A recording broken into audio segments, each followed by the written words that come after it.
Hello, my name is Patrick Castillo. I'm a CISP certified security professional. I've been in the MSP space for about 5 years now. So I've seen quite a variety of threats from several different industries. Today we're going to be going over cybersecurity on a budget.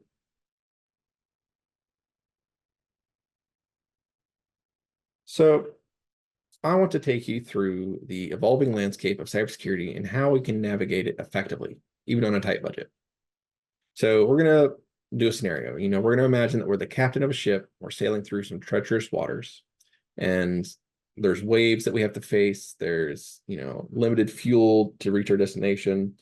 We have to make sure we get to our destination safely. So that we're going to be talking through that as it pertains to cybersecurity. So let's start by understanding the waters that we're navigating. So the cybersecurity landscape. So in 2023, 66% of organizations were affected by ransomware. Now you may be wondering, what is ransomware? Ransomware, as defined by the FBI, is a type of malicious software or malware that prevents you from accessing your computer files, your systems, or networks, and demands that you pay a ransom for the return. So this could be, they're encrypting all of your files, so that way you can't access them. They are causing issues with your firewall, so the internet can't get through. This is becoming more and more common. You're starting to see ransomware as a service. So it's basically becoming commoditized to the point that there are ransomware as a service vendors that are existing just to make other malicious actors without the resources to deploy ransomware themselves able to do this. So they are able to, get in, but they don't have the tools and the scripts to do the ransomware itself. So they get in, they get this ransomware as a vendor to do that part. And then I'm sure there's a cost savings on their side. That just lowers that barrier of entry for the bad guys. So you're starting to see it more and more.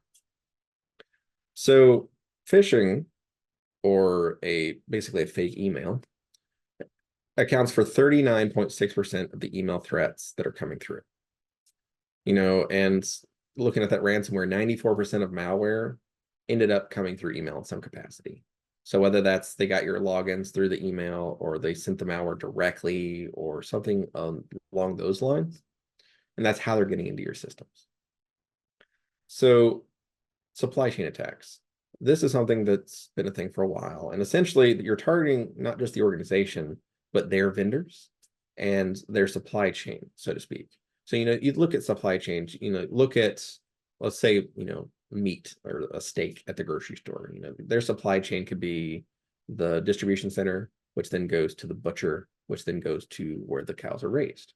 So, you are paying for an accountant that is going up a supply chain for you. What software does that accountant use? What dependencies does that software use?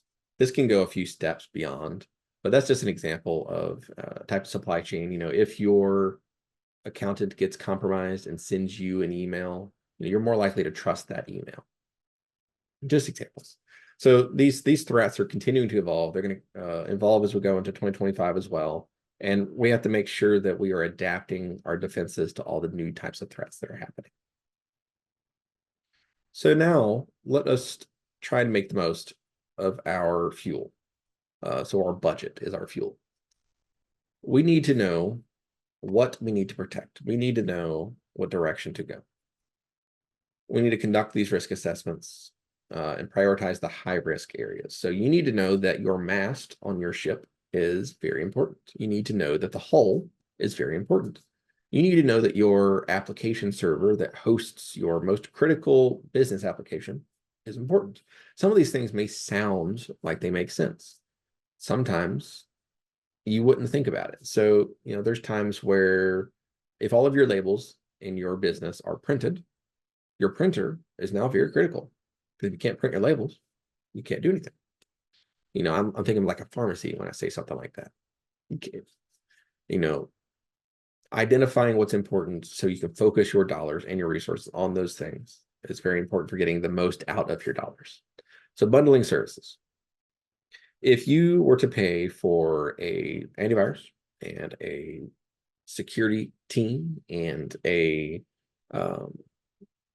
malware protection all separately, it's going to cost more money. If you bundle these services together, whether you're using an MSP like Intiva, or you're using other vendors that can bundle these for you, you're going to save money by doing that bundling. You want to invest in scalable and automated tools. So kind of combining these 2 points here. So if you pay to deploy some thing, it doesn't have to be security, but let's say you're deploying antivirus, or let's say an application server is a super easy example. If you deploy it on a server and you end up growing to the point that that server cannot maintain it anymore, well, then you have to buy a new server. You have to repurpose more resources. If you invest in a cloud solution, for instance, the servers are on their side and they can scale those for you without the additional cost of new hardware. Automation, if you were to have to go and update Windows, for instance, if you were to do that manually on every machine, that is a lot of hours and labor that you have to spend. If you were to pay someone or automate it yourself, well, if you can do the labor once and it's done across all of your machines, that's saved money. That's saved labor. And it saved effort.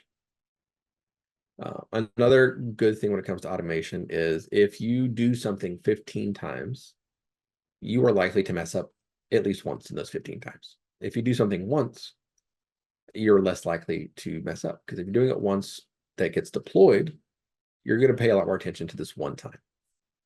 So vendor discounts. So this kind of goes back to the bundling. So you can get vendor discounts from bundling, from economy of scale, from just using a vertical. So if you put all of your eggs in their basket, they're typically just save you a little bit of money. But also nonprofit. You would be surprised to know that there are people who qualify for nonprofit discounts. They don't realize they qualify for nonprofit discounts, or they don't realize that those are available. So that's where someone like Antiva can help.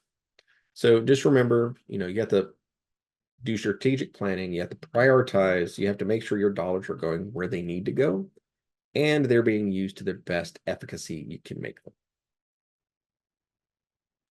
So let's make sure our ships are remaining afloat. We're going to start investing in the things that deliver the best results. Making sure that hull is protected. It's going to make sure that you don't sink. If you sink, the fact that your mast is great matters a little bit less. In fact, if your hull sinks, well, investing in those extra thick crates to store your goods might not have mattered as much. So let's look at some cybersecurity things you can invest in that can provide a lot of results. Managed detection and response. So MDR is what you'll hear me refer to this as moving forward. It is proactive threat monitoring. So you look at your traditional antivirus. Your traditional antivirus is going to look for hashes or IDs of software. So we'll call it, malware.exe. It has its own ID, its own hash that is associated with it. If this antivirus sees that ID on a computer, it knows, hey, this is bad, I should block this. You go in this next step with managed detection and response. You have someone who is looking at these processes. If I have a program that opens other things, that might be a legitimate program. Sometimes in Outlook, you will click a program and it will open Adobe, like a PDF. That is potentially normal behavior. If I am then in that PDF and it tries to open PowerShell or scripting, well, that might not be good.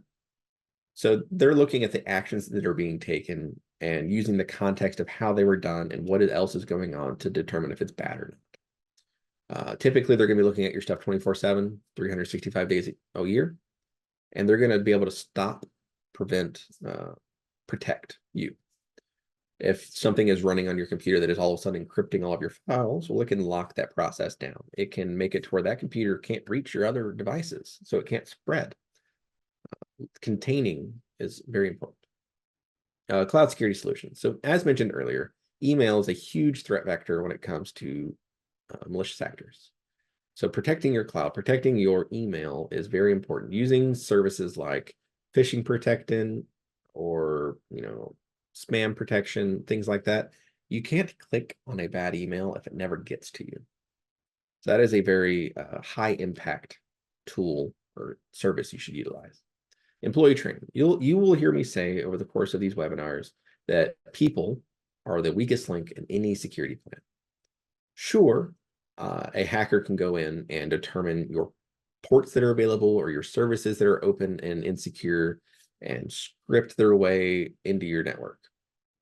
That takes a lot of effort, a lot of time, a lot of money on their part. If they can send out 1,000 emails to 1,000 companies and 5 people click it, well, that's 5 companies they didn't have to invest a bunch of time and research to get into. So they're going to go for the easy fish. And that's kind of where this is coming from. On the same front, if someone is making a more dedicated attack on you, knowing how to recognize these attacks is very important. They've got some tools out there that will not only train them on the common attacks that happen, not only train them on the formatting or what to expect or what to do when they get a request they might not understand, but it'll also send them simulated attacks. So they're going to get that fake email from Amazon. They're going to get that fake email from, during the holidays, it's Black Friday, they get that ad, and they're going to, if they click on it, your security team's going to know, hey, Sally over here clicked this link. We need to make sure that we give Sally some additional training and let her know, hey, you can't be clicking things like this. Backup and recovery plans. So if things go bad, which there's always a possibility things can go bad, you need to have a place to go back to. So, if there is a fire, you need to make sure you have water. If the sail rips, you need to have backup sails, so that way you're not stuck in the water. If your building burns down, there's a flood, someone hacks you and does the ransomware that we're seeing all over the place, you need to be able to get your data back. The longer you are unable to work, the longer you are unable to not make money. So that affects your profits. You're still gonna have to pay your employees for being there. All of this dovetails into each other. It all stacks. So being able to recover from disaster and having a plan in place is super important. Multi-factor authentication. This is one of those highest impact, lowest cost things you can do. While there are ways people can still get in, it's not foolproof. It greatly increases the barrier to entry into your environment from someone who's not supposed to be there. If all I needed was the key to your house and I cloned your key, well, now I'm in. Well, if I needed to clone your key and do a fingerprint scanner, well, I'm gonna have a lot harder time getting into your house. Same with your email. If all I need is your password, well, maybe you've used that password somewhere else and I got it from one of these data breaches out there. Well, I put in your password. Now it's saying, hey, I need you to put in this code that was sent to their phone. Well, now I need your phone and your password to get in. That just makes it that much harder. So you just want to make sure. So these are just a few examples of really high impact investments that you can make to protect your environment. So expert support. There's a lot of value in outsourcing your expert support just due to the fact that you're going to have a much bigger variety of things that they'll know. So I'm just going to go through this and then I'll summarize. Strategic IT guidance, this is helping you know what you need to replace and when. This is, hey, you need to have antivirus. This is the type of antivirus you need that's relevant to you. Cost savings bundles. If you're dealing with experts, they can either let you know about bundles or they'll have bundles themselves that they can provide for those cost savings. Because, a lot of these experts, a lot of these MSPs like Intiva, we have economies of scale where we have a lot of people using the same tools, so we get a better price and we can pass on those cost savings as best we can. Continuous monitoring. If you had to pay for someone or a team of someone's to watch your environment 24/7, 365 days a year, on holidays, when they're sick, that costs more money than you would really think. Paying someone who already has this team, already is monitoring all of these things, that's less money you have to invest and more protection that you'll get. Compliance assistance. There are compliances that change every year and every business is different. You may not need to comply with certain things, but you may need to comply with certain things. Do you really know what you need to comply with? Well, we have compliance experts that this is all they do. If you are in the medical field, you have to look at HIPAA. If you're processing transaction, you have PCI. There's a lot of specifics and a lot of unique circumstances that can happen. And they change, like I said, every year. So are you keeping up with these things? Do you have someone who's keeping up with these things for you? You need to. So partnering with these experts, it's scalable, it's cost effective compared to paying for all of these things individually. So just keep that in mind. Economies of scale also goes with people.